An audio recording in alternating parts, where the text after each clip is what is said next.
Hi friends, Brian Shercliffe here. Just another very brief biblical exploration and fascination, and been absolutely astounded lately by friends and who reach out to me and kind of look at me when I talk about the Yahweh and Jacob's wrestling story in Genesis, the very famous story where, at least in the Hebrew, Yahweh gropes Jacob between the legs and penetrates Jacob. And my friends look at me and go, "Oh, you are so stupid. That can't be true."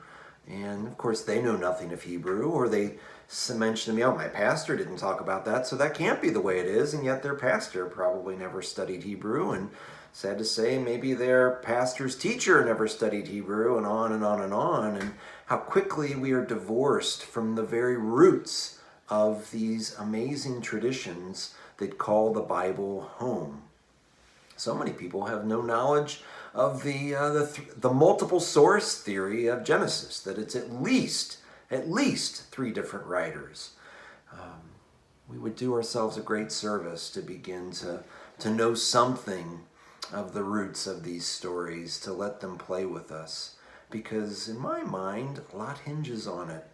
I mean, how can you ever know why Jesus went to the desert to be penetrated by the wind, the Holy Spirit, the breath of God? Because that's what's going on, perhaps, in these biblical stories.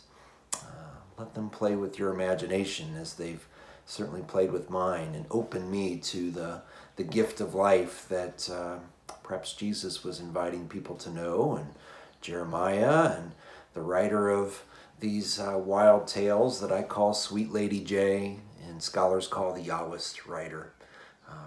Play.